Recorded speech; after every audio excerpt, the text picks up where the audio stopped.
Durante cientos de años, el hombre soñó con unir los dos océanos más grandes del mundo. No fue sino hasta el siglo XIX que alguien se atrevió a intentarlo. En 1880, Francia decidió concretar sus sueños y se dio a la tarea de construir un canal en Panamá.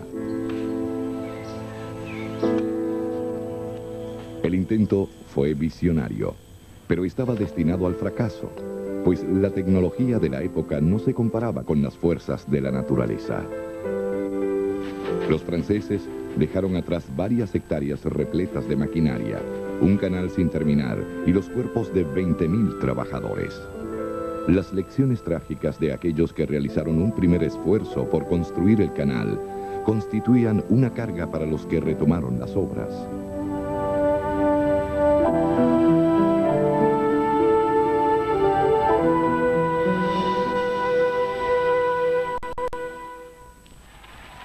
A principios de siglo, el presidente Theodore Roosevelt estaba ansioso por celebrar la entrada de Estados Unidos en el escenario mundial. Su estrategia incluía la construcción de un canal en Panamá.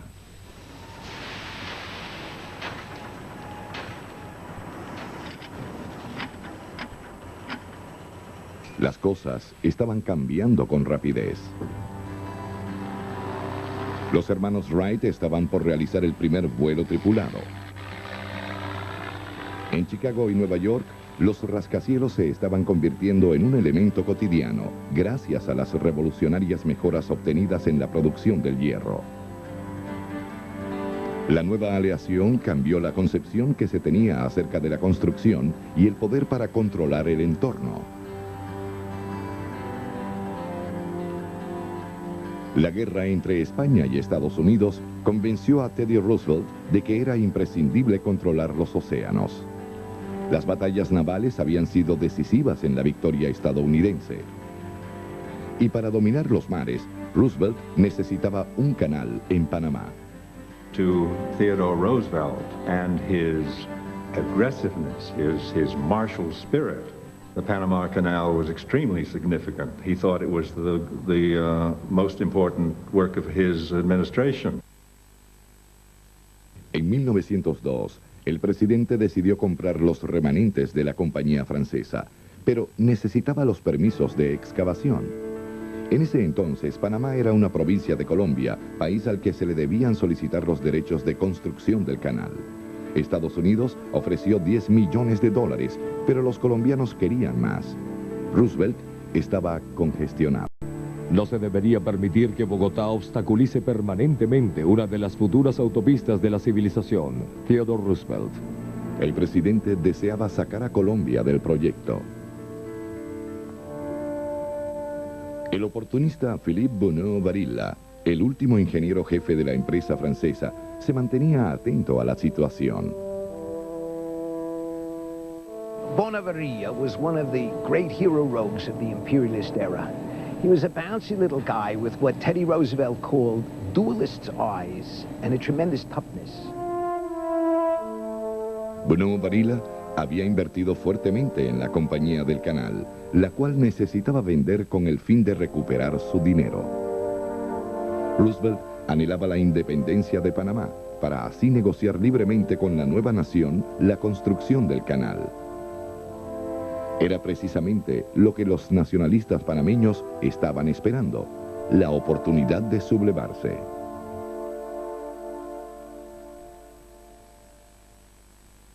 En el Hotel Waldorf en Nueva York, Bonneau Varilla se topó con el doctor Manuel Amador, líder de los revolucionarios panameños.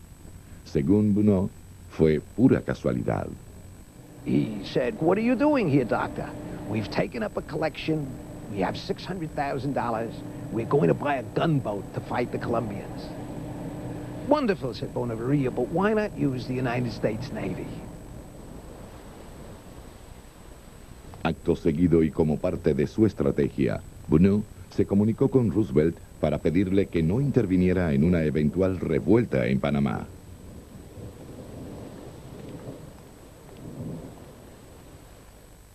Roosevelt apoyó la rebelión panameña y envió varios buques de guerra estadounidenses para patrullar la costa. Ante la intimidación de Estados Unidos, los colombianos decidieron no actuar. La revolución no duró más de 48 horas, tras las cuales, según Roosevelt, Panamá era una nación independiente.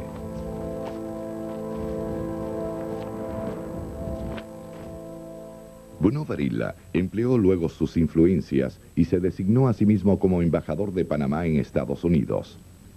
Se reunió con el secretario de Estado para alcanzar un acuerdo y ceder a la nación norteamericana los derechos de construcción del Canal de Panamá. Bonavilla went up to Washington and made the United States of America an offer it couldn't refuse. He was so interested in getting the money, getting the $40 million that the U.S. had agreed to pay for a bunch of rotting equipment, for works that mostly were never used, that he thought of everything the United States could possibly want in a treaty and then put in some more. As, for example, a clause that gave the United States perpetual sovereignty until the sun goes out, till the stars stop shining, over 500 square miles of Panama's territory. Entretanto, el doctor Manuel Amador, presidente de Panamá, se dirigía a Washington con la idea de negociar con Estados Unidos, pero, para su sorpresa, el trato ya estaba sellado. Amador casi se desmayó. Para mí no fue nada agradable. Tras la firma del trato, la compañía del canal recibió $40 millones, de los cuales la mayoría se perdió en los bolsillos de Bonneau, mientras Panamá solo obtuvo 10. Colombia, por su parte, no recibió nada. Muchos estadounidenses se sorprendieron, pero Roosevelt se defendió de sus críticos con el argumento de que Estados Unidos tenía el deber de apoyar cualquier rebelión nacionalista que surgiera en el mundo. When it came to getting the rights to build the canal, that was partly rape and partly seduction, though who was seducing who wasn't always clear. And blatant enough in the way of extortion to remind careful people that there is more than one meaning to Teddy Roosevelt's favorite expression, bully. Roosevelt adquirió el istmo, toda vez que Bonneau ganó crédito por restablecer el honor de Francia. He cumplido con mi misión, la misión que me impuse yo mismo, salvaguardar el trabajo de un genio francés y servir a Francia. Barilla.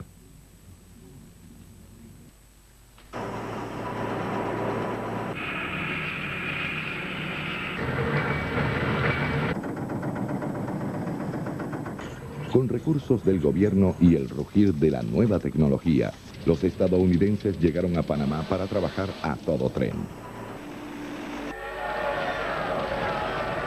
Carpinteros, mecánicos, obreros y archivistas, todos estaban deseosos de participar en el gran proyecto del Canal de Panamá.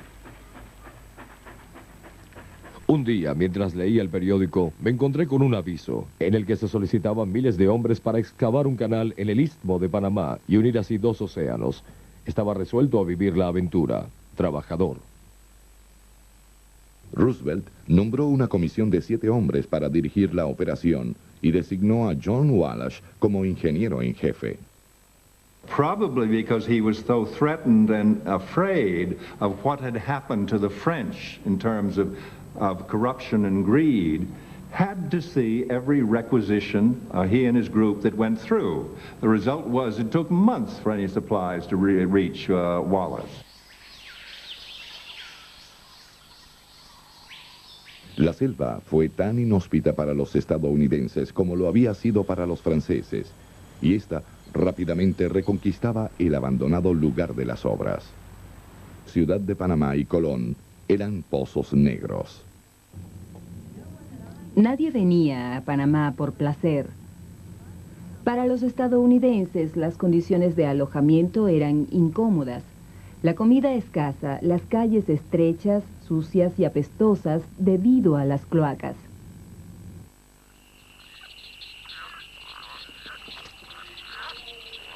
Otro problema lo constituía el clima. La misma lluvia incesante y el intenso calor que atormentaron a los franceses hacían de cada día un suplicio. La lluvia caía torrencialmente durante la temporada húmeda y nos otorgaba un aspecto miserable mientras nos dirigíamos a nuestros aposentos. Solíamos bromear entre nosotros al tiempo que esperábamos el día de nuestro retorno a Estados Unidos. Trabajador.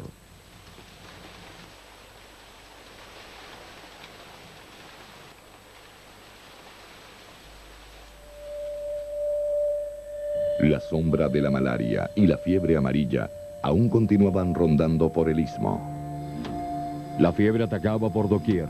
En esos días era común ver a un hombre temblar a tal punto que parecía desmoronarse en pedazos. Trabajador.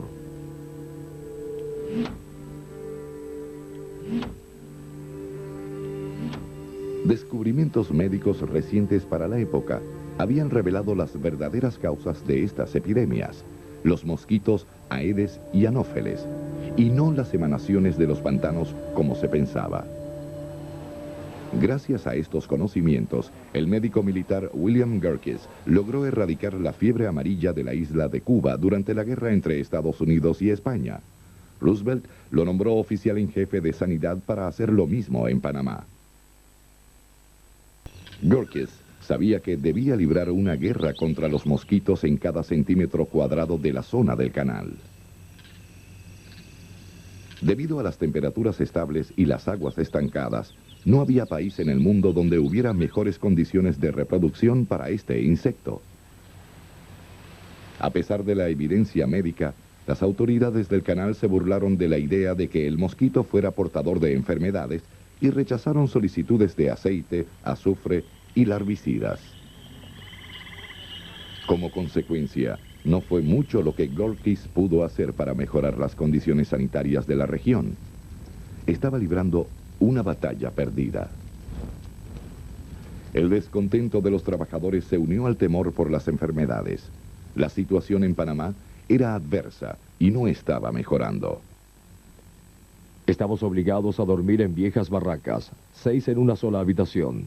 El alimento no sirve siquiera para los perros.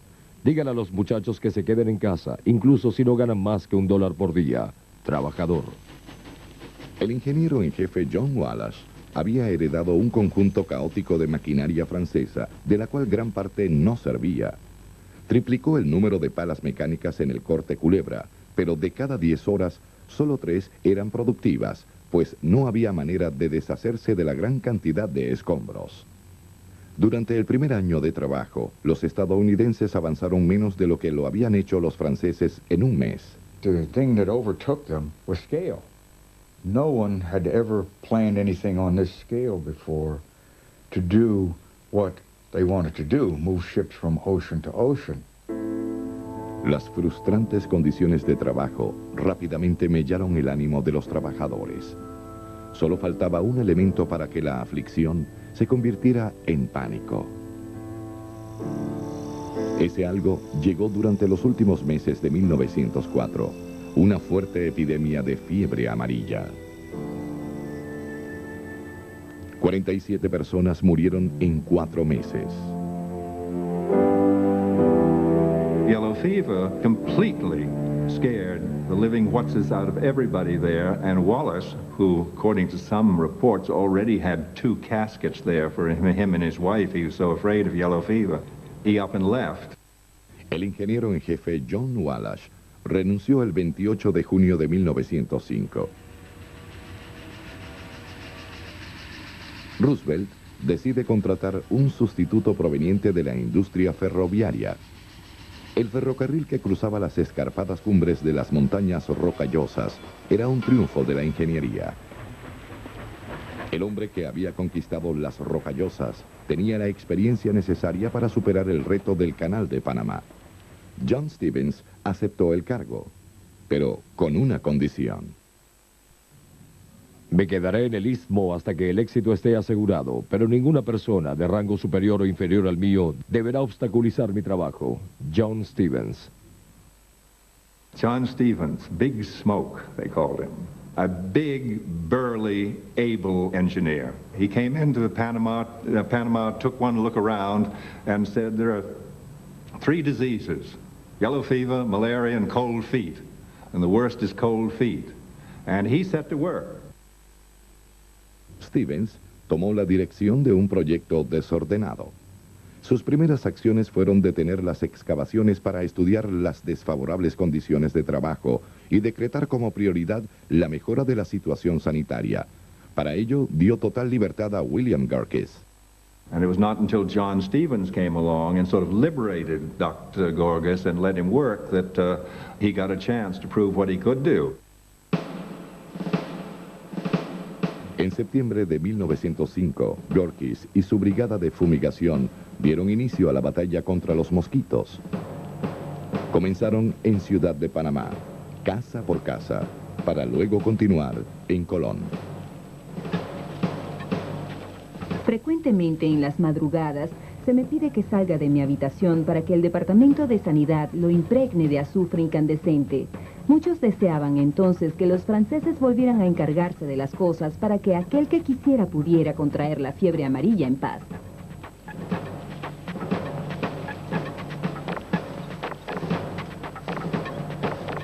Hectárea por hectárea se drenaban los pantanos, se cortaba la maleza y se mataban las larvas de los mosquitos mediante la rociada de aceite en charcos y arroyos.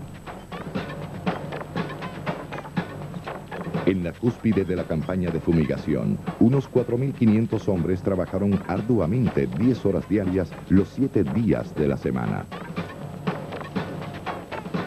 La fiebre amarilla había azotado al istmo y formaba parte de la vida diaria. Sin embargo, en 18 meses, Gorkis erradicó la mortal epidemia, cuyo último caso se registró en 1906.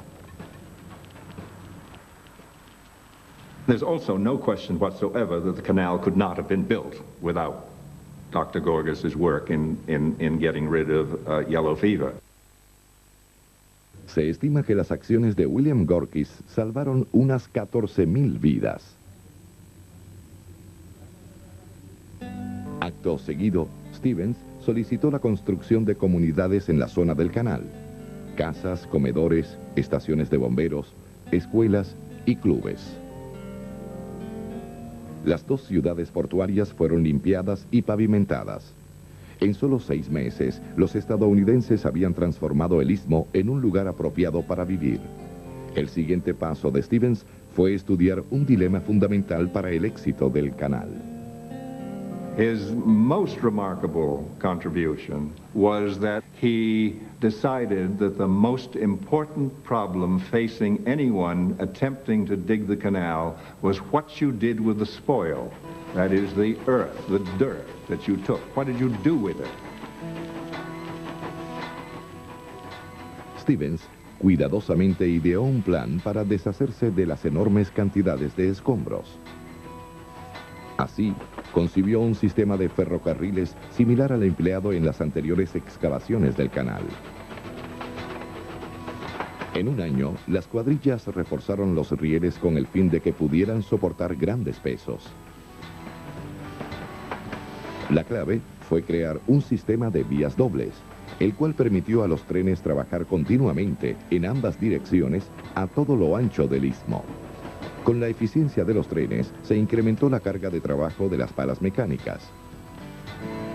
They were moving constantly, 160 a day through the Culebra Cut, taking spoil out while it was being done. There was as many as 67 of these steam shovels at work during the height of the Culebra Cut excavation.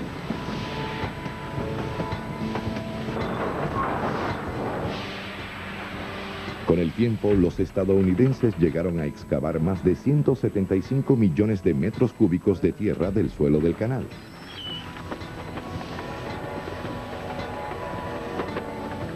A lo largo de los 14 kilómetros que conformaban el corte Culebra, un denso e inestable paso montañoso, un sinnúmero de vagones llenos de tierra y roca recorrían continuamente un circuito de vías férreas.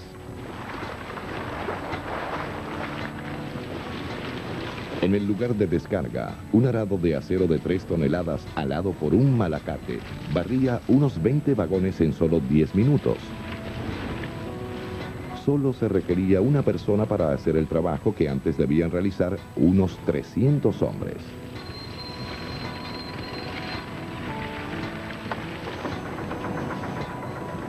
El simple hecho de convertir el ferrocarril de Panamá en una suerte de correa transportadora tuvo un efecto favorable para el proyecto.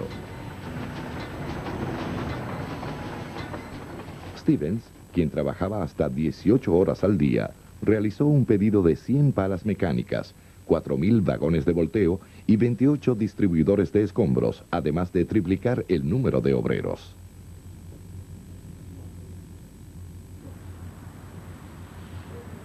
Un nuevo tipo de pala mecánica, el Bucyrus, era el removedor de tierra más grande construido hasta entonces. Podía tomar hasta 8 toneladas de tierra y llenar un vagón en pocos minutos.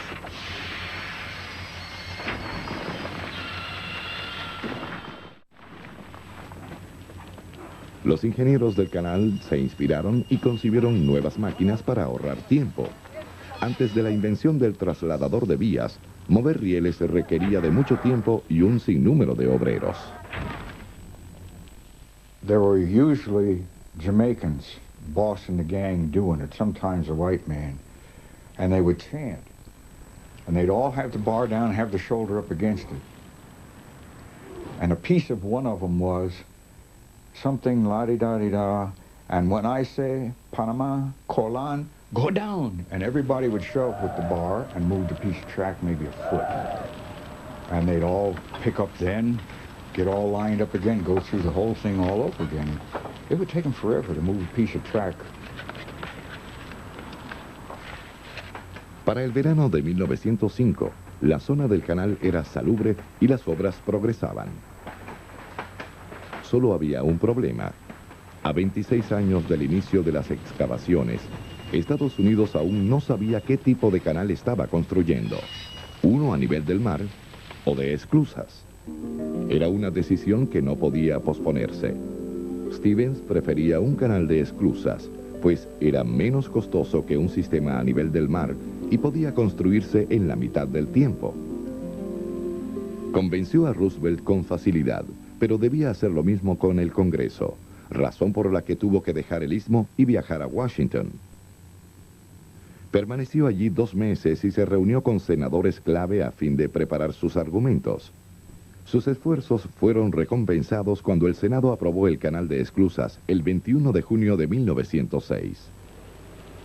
Pero antes de proceder, debían vencer a un viejo enemigo. El poderoso río Chagres debía ser represado. Cientos de hombres comenzaron a talar parte de la selva con el fin de crear el lago artificial más grande de la época. Casi todo el pasadizo tuvo que ser podado a mano. El canal de Panamá fue concebido como un puente de agua compuesto de lagos, esclusas y accesos marítimos. Los buques que entran por el Pacífico deben pasar por una serie de esclusas que los elevan 15 metros hasta alcanzar el nivel de un pequeño lago. Las embarcaciones luego pasan por otra esclusa que las sube hasta un lago más grande, el lago Gatún, el punto más elevado de todo el canal, que se formó a partir del río Chagres. El canal cruza el Corte Culebra de 14 kilómetros y se extiende otros 37. Una vez que los barcos se acercan al Atlántico, deben descender a través de 3 esclusas para llegar de nuevo al nivel del mar. Los ingenieros concluyeron los planos del canal poco antes de un gran suceso, la visita de Teddy Roosevelt. Muchos opinaban que un viaje al exterior por parte de un presidente en ejercicio era una idea osada y peligrosa. No obstante, Roosevelt debía comunicar un mensaje. El canal de Panamá sería un éxito. Even after Stevens had started to sort things out, the public was still crying, "Make the dirt fly," and the pressure was intense. It was also very intense on Theodore Roosevelt. That's one reason he came down in 1906 and sat in that big Bucyrus, because it was quite clear to him that his administration was in trouble if the Panama Canal failed, as the French had.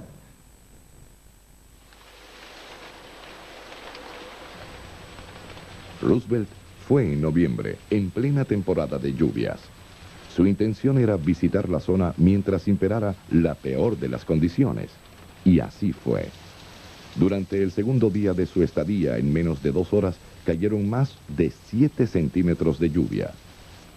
A pesar de los chaparrones, Teddy mantuvo buenas expectativas y elevó la moral de los trabajadores. Esta es una de las obras más grandes del mundo, más de lo que ustedes imaginan. Vuelvo a Estados Unidos sintiéndome orgulloso, pues he visto el buen trabajo que están desempeñando mis compatriotas aquí en el Istmo. Theodore Roosevelt.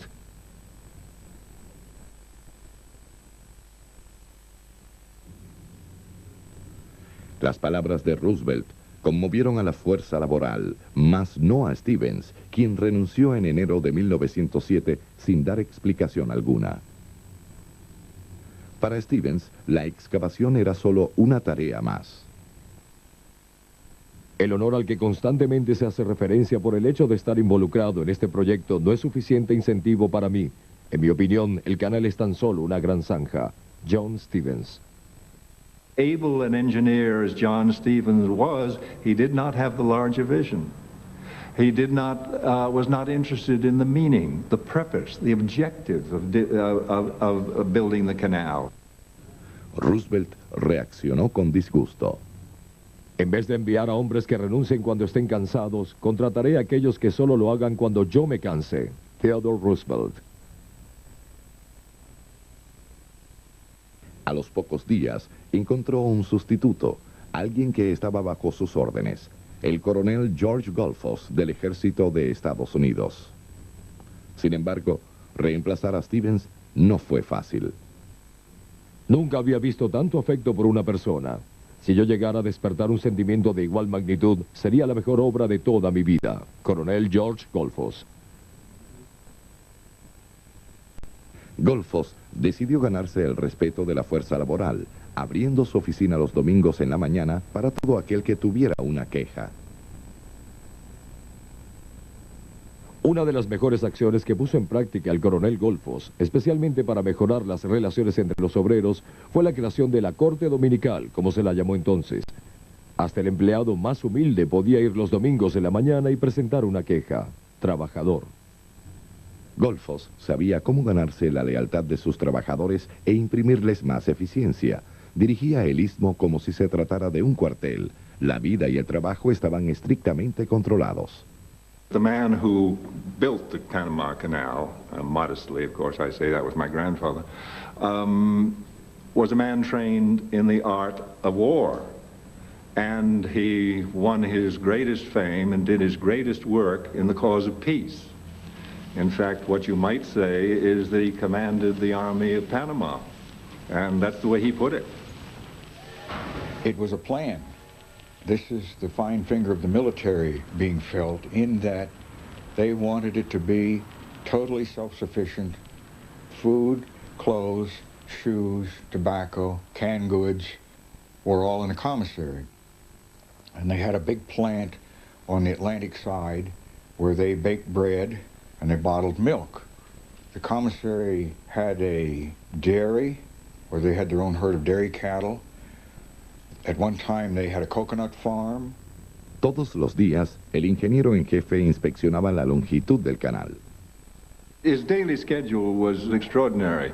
He would go out on the Yellow Peril, which was sort of an old-fashioned tin Lizzie that made of steel. And he would go up and down the rails and drop off at any point along the route to check on what was happening, who was doing what. He would talk to the laborers, he would talk to the foreman, he would talk to the assistant division engineer, whoever happened to be around. If there were any problems, any complaints, he said, write it down, send it to me, and he would move on. Los predecesores de Golfos habían superado varios obstáculos, las epidemias, la desorganización y la falta de un sistema de transporte eficiente. Sin embargo, aún faltaba gran parte de la excavación, unos 168 millones de metros cúbicos. Para mantener informados y entusiasmados a los trabajadores y al Congreso estadounidense, Golfos creó un semanario. Además de una que otra nota social, el periódico reseñaba los informes de las distintas divisiones, Con el tiempo se dio origen a una competencia para ver quién excavaba más. The other one said, I can move more than you can, and the other one said, no, you can't, and away they went. They, of course, had to get the cooperation of the people on the dumps, the people that were running the dirt trains, to keep them supplied with empty cars, and so forth. It was not just the man that was sitting there operating the shovel alone. All of those people were involved in it. And it gave them a lot of pleasure, a lot of pride to be doing that as opposed to just plodding along, making your daily measure, so to speak. Todo operador piensa que su pala mecánica es la mejor del lugar. Nos comportábamos como un grupo de tontos tratando de competir contra nosotros mismos. Nunca antes se había trabajado con tanto tesón. Trabajador.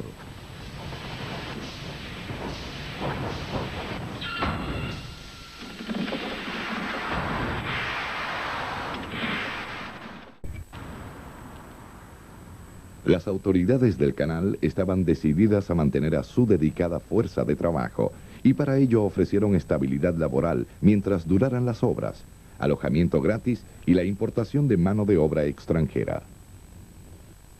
As my father say, they recruited you and you were poor and you came out for the experience and to gain the money. You came out mostly for the money to work, to send back home, which they did.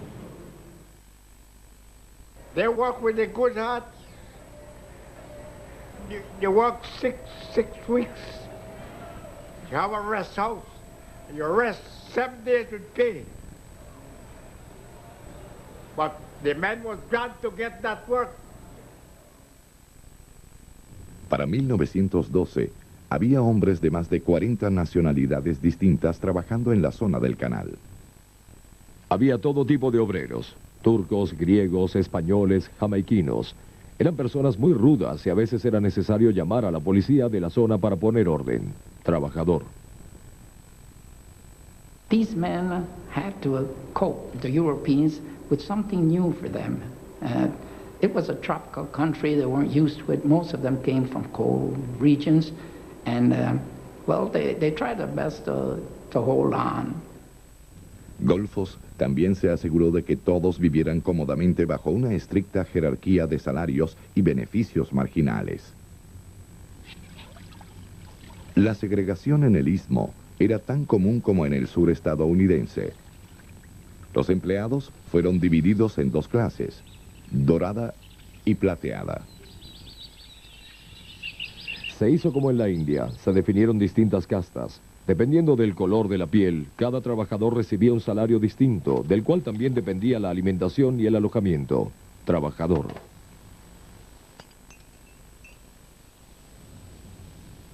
Los de clase dorada trabajaban como oficinistas e ingenieros y recibían su salario en monedas de oro. Los de la plateada eran todos obreros sin capacitación, a los que se les pagaba con monedas de plata panameñas, cuyo valor nominal era la mitad del oro. Cada hombre entraba, cruzaba a la izquierda y tras caminar 4 pasos llegaba a la ventana de pago.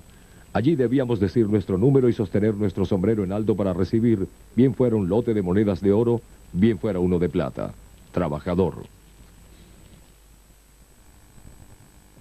Los estadounidenses caucásicos vivían en casas bien amobladas y equipadas con tuberías modernas. Las suyas eran las únicas con tela a prueba de mosquitos. Por su parte, los obreros solteros de Europa y los de color eran alojados en barracas de 72 personas cada una. Los que tuvieran familia podían elegir entre vivir en las barracas o en un cobertizo. They had to segregate them. They had camps for the West Indians, camps for the Europeans, and some of them lived in railroad cars. Others had tents. They were never together. They kept them apart as much as they could because they wanted to avoid any type of racial problems between them.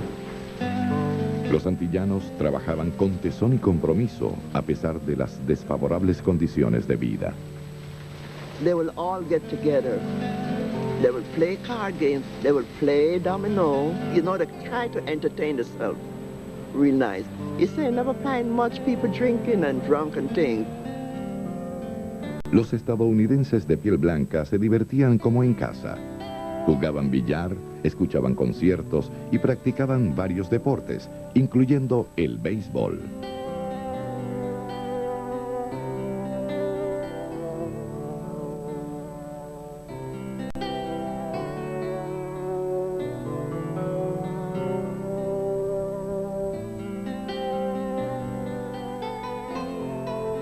A pesar de la segregación social y racial, siempre hubo compañerismo entre los trabajadores. En esos días, nuestro almuerzo consistía en pan, sardinas y helado. ¡Qué refrescante! El trabajo era fuerte pero ameno. Nuestros jefes no tenían nada de qué preocuparse. Lo que ordenaban, así se cumplía. Trabajador.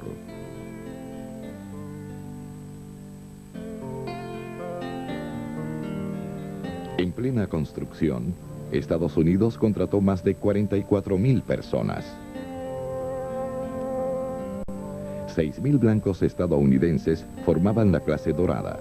La plateada, a su vez, estaba compuesta por 4,000 europeos y 34,000 antillanos, en su mayoría oriundos de Barbados y Jamaica. Todos los de la clase dorada que trabajaran 2 años para la Comisión del Canal eran condecorados con una medalla, cortesía de Theodore Roosevelt. Haré todo lo posible por encontrar una marca, un recordatorio o una placa que distinga a todo aquel que por un tiempo desempeñó bien su trabajo en el Istmo, así como fue condecorado todo aquel que luchó en la Guerra de Secesión. Theodore Roosevelt.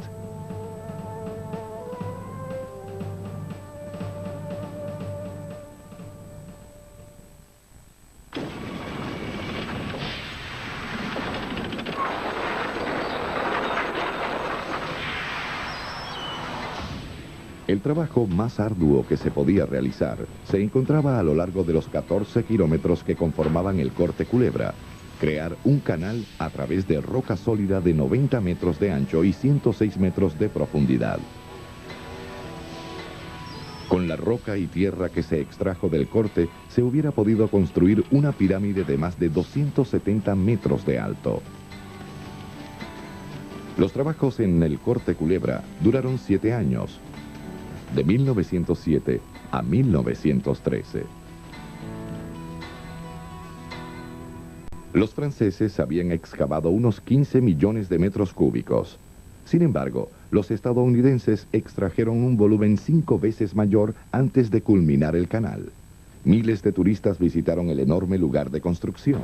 La Comisión del Canal, por su parte, contrató varios trenes y guías turísticos para escoltar a las masas que asistían a presenciar el gran espectáculo.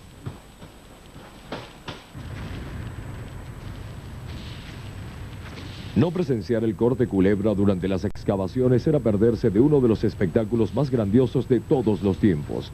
Desde la cresta se podía ver la enorme zanja, en cuyo fondo pequeñas máquinas y figuras minúsculas se desplazaban de un lugar a otro sin razón aparente. Turista.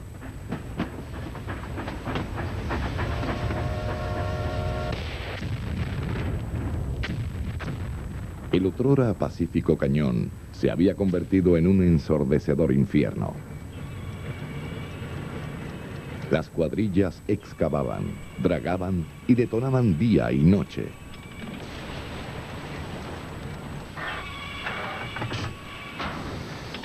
Las palas mecánicas trabajaban cada vez más rápido. En marzo de 1909, 68 palas excavaron 1,5 millones de metros cúbicos, 10 veces más de lo que hicieron los franceses en su mejor mes. Gran parte de la tierra del corte Culebra se utilizó para construir la represa que a partir del río Chagres dio lugar al lago Gatún. Las excavaciones continuaron, pero en 1909 las cuadrillas iniciaron las obras de ingeniería más importantes de todo el proyecto, las esclusas. Estas estructuras, las más grandes hasta entonces, requirieron 4 años de trabajo y más de 1,5 millones de metros cúbicos de concreto para su culminación.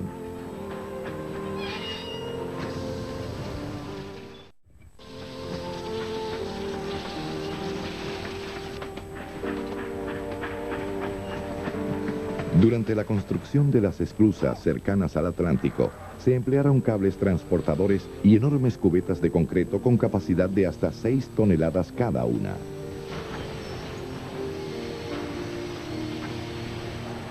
Para transportar las cargas en el costado del Pacífico, se usaron grúas giratorias. Una vez mezclado, levantado y transportado, el cemento era vaciado en moldes con una sincronización tal que parecía una danza mecánica.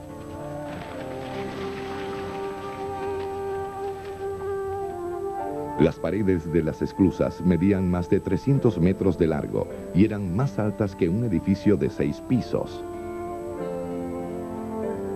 Las cámaras eran 2 veces más grandes que las que diseñó Eiffel para los franceses. The Frenchmen were thinking on a much smaller plan than we. And we got up to the point where I think they were thinking about a 90-foot wide chamber, and this caused a stir from the Navy. They said, well, we might have ships right now that will fit through there, but we have ships on the drawing board that won't fit through there, or they may have them in the future. And so they wrangled back and forth, and eventually they settled on 110 feet wide by 1,000 feet long. Entretanto, en el Corte Culebra, los obreros atacaban el terreno con la más peligrosa pero eficaz de las armas, la dinamita. En ocasiones, se detonaban cargas de hasta 11 kilos. Esta tarea resultaba difícil y nada limpia.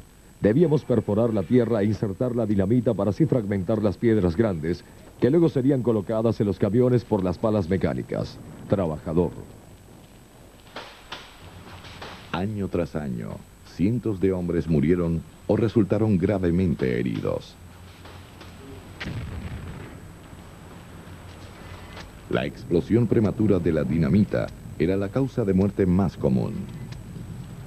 En la parte baja del Corte Culebra, la temperatura a veces alcanzaba 49 grados centígrados.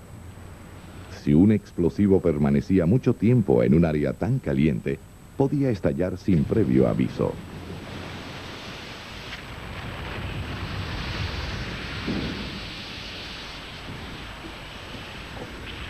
Hace unos días ocurrió un terrible accidente, cuando uno de los agujeros estalló prematuramente.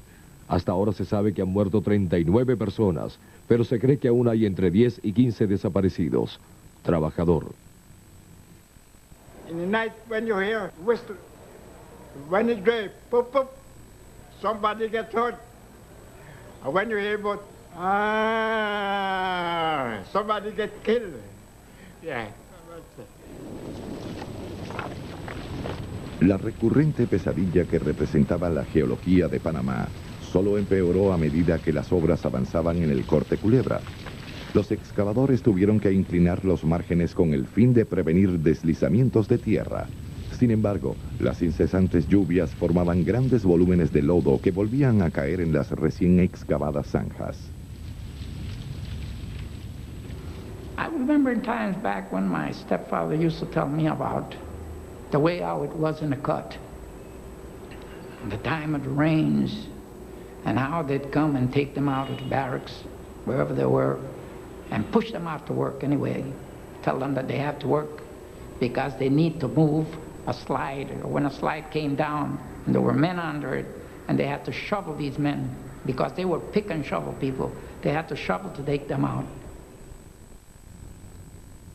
La cucaracha era el nombre del deslizamiento que más trabajo había representado para los franceses. En 1907 retornó para atormentar a los estadounidenses. Debido al lodo, las cuadrillas tuvieron que extraer 19 millones de metros cúbicos adicionales, un cuarto del volumen total extraído en el Corte Culebra. En 1912 se invirtieron más de 4 meses en la limpieza de derrumbes. Aún así, los trabajos continuaron. Ante un fuerte deslizamiento que destruyó las vías y la maquinaria en enero de 1913, Golfos se limitó a decir: «Al diablo, excaven la zanja una vez más».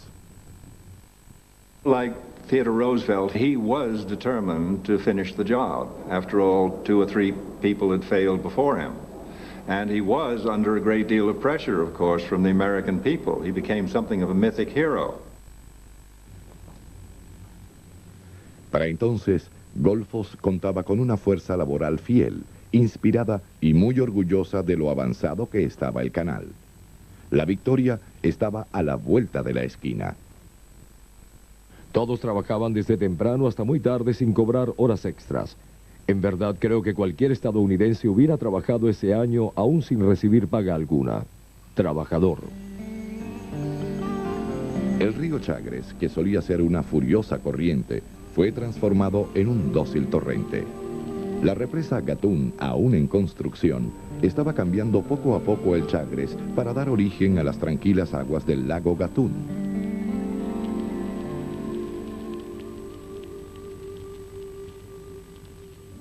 La extensión del lago es de 37 kilómetros, la mitad del largo del canal, y sus aguas permiten el funcionamiento de las esclusas. El viejo enemigo, el Chagres, es ahora un aliado. En aquel entonces, ningún otro canal podía elevar las embarcaciones a la altura que lo hacían las esclusas del Canal de Panamá. Además, fue diseñado ingeniosamente para que la gravedad se encargara de controlar los 118 millones de litros de agua requeridos para levantar cada nave. El agua entra en las esclusas a través de un sistema de alcantarillas principales y laterales ubicadas en las paredes y el piso. El proceso de llenado y vaciado dura solo 15 minutos. El agua es suministrada por los ríos en la parte superior y luego vertida a nivel del mar.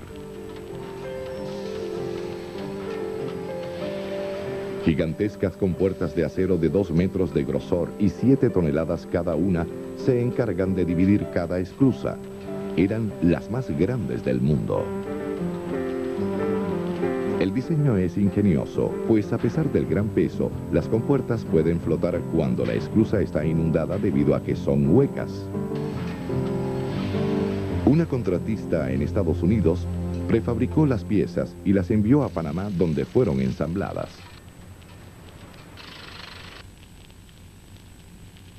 La energía eléctrica con la que funciona el canal es generada por la represa Gatún. Unos 1.500 motores activan las esclusas, mientras que la energía sobrante se emplea en la iluminación de la zona del canal. Finalmente, el 30 de mayo de 1913, las excavadoras a vapor 222 y 230 se encontraron en el fondo del Corte Culebra. La excavación había terminado. La última carga de cemento se vació en las esclusas unos 10 días después. Para varios miles de trabajadores, estaba por culminar la obra más importante de sus vidas.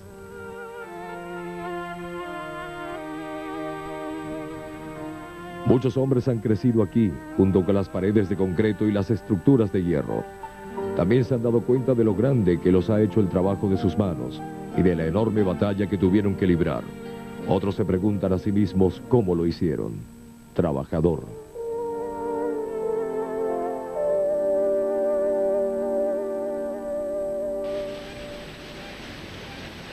En septiembre de ese año, se inundó el Corte Culebra con agua proveniente del lago Gatún. Solo quedaba una pequeña faja de tierra por eliminar.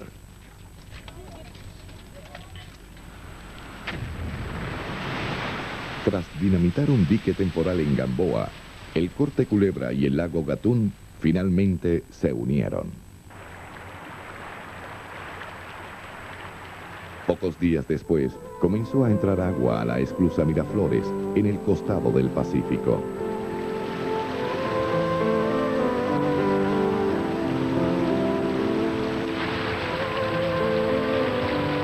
El 15 de agosto de 1914, el buque estadounidense Ann Kahn cruzó el canal en 9 horas y 40 minutos.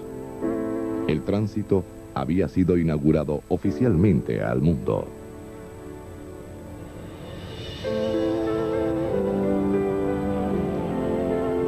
Un viejo sueño hecho realidad. El canal había sido terminado a un menor costo, y antes de lo previsto. El diseño del canal y la operación de las esclusas fue tan bien diseñado que en los últimos 85 años no ha sido necesario cambiarlos.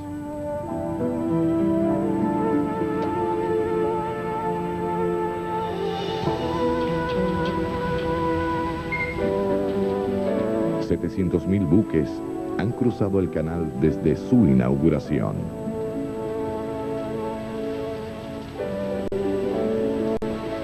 El traslado de personas y mercancías cambió drásticamente gracias a él. El Canal de Panamá unió al mundo tal como lo habían deseado los españoles, los franceses y los estadounidenses durante 400 años. Si bien Theodore Roosevelt nunca vio el canal en funcionamiento, sus palabras se hicieron realidad en la obra culminada. Mucho mejor es afrontar enormes retos y experimentar grandes triunfos, aun a pesar de los fracasos, que formar parte de aquellos pobres espíritus que no disfrutan ni sufren, pues viven bajo el gris ocaso que no conoce victoria ni derrota. Theodore Roosevelt.